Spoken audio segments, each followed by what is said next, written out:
Hello, আসসালামু আলাইকুম ভাই। ওয়ালাইকুম আসসালাম ভাই বলেন। ভাই তাহলে কি আমার কি প্রোডাক্ট টাকা দুটাই ম্যাচ যাবে? জি ভাই, এখানে আমি তো আপনাকে বলছি যে আপনার ডবল পেমেন্ট করে নিউ করে নেওয়া লাগবে। নিউ করে নেওয়ার আপনি 5 মিনিটের ভিতরে আপনার টাকা আপনি ব্যাক পেয়ে যাবেন। আর 5 মিনিটে আমি যে টাকা ব্যাক পাবো এর নিশ্চয়তা আমি কিভাবে পাবো? আমি যাবার আপনার বিশ্বাস আপনার বিশ্বাস হলে আপনি আমার মানে আইডি কার্ড রাখতে পারেন। আমার আইডি কার্ড, তারপর ডেলিভারি ম্যানের আইডি কার্ড রাখতে পারেন, চাকরি কার্ড রাখতে পারেন। যদি আপনার টাকা মেরে খায় তো আপনি আমাদের বিরুদ্ধে আইনগত ব্যবস্থা নেবেন। আইডি কার্ডও অনেক সময় তো ভুয়াও হতে পারে। চাকরিজীবী কার্ড নেন, তাহলে ডেলিভারি ম্যান চাকরিজীবী কার্ডটা ভুয়া হয় না। না, তো এইভাবে তো আসলে হয় না, যেহেতু আপনাদের কোম্পানি, আপনারা অনলাইনে মাল করতেছেন, কিন্তু এক্ষেত্রে যদি আপনারা যদি সুযোগ সুবিধা যদি না দেন, আর তারপরেও আমি বহুত অনলাইনে অর্ডার করছি, কিন্তু এইভাবে তো আমি এরকম এই সিস্টেমটা আমি আপনাদের কাছে নতুন।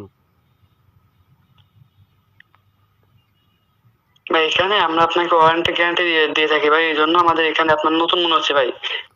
নতুন না, আমি এই যে এই যে গত সপ্তাহে, তারপরে গত কালকেও একটা ফোন নিয়ে আসলাম ঢাকার থেকে, ঠিক ভাই আছে? আপনি কি করছেন সেটা আপনার বিষয়, আপনি কি অর্ডার করছেন না করছেন সেটা আপনার বিষয়, বুঝেন নাই? বুঝলাম, তাহলে তাহলে আমার পুরোটাই ম্যাচ যাবে।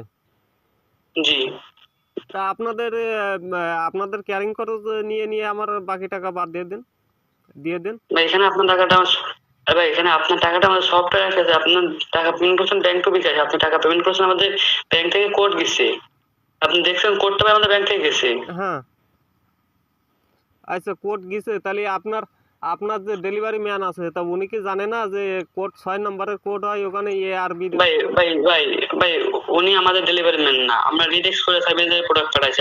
আমি তো আপনাকে ক্যাশমোটা লিখে দিছি ভাই, দেখছেন আমি তো লিখে দিছি, আপনি রিডেক্স করে সার্ভিসের প্রোডাক্ট পাঠাইছি। তো আমি তো সাপোজ আমি এখন দিলাম, আমি আবার পেমেন্ট করলাম, করার পরেও যে টাকাটা আমার তো আবারও যে টাকা মাছ যাবে না, তার নিশ্চয়তা আপনি কিভাবে দিবেন? ভাই আমি তো বললাম ধর ডেলিভারি ম্যানের চাকরির কার্ডটা রাখেন। আচ্ছা, আপনি বলছেন আইডি কার্ড ভুয়া হতে পারে, আমি মানলাম আইডি কার্ড ভুয়া হতে পারে ভাই, তো আপনি চাকরিজীবী কার্ডটা ভুয়া হয় না? আচ্ছা, তা দেন চাকরিজীবী কার্ডের কার্ডটা ইমোতে পাঠাই দেন। আচ্ছা, আমি ডেলিভারি ম্যানের আইডি কার্ডও দিচ্ছি, চাকরিজীবী কার্ডও দিচ্ছি।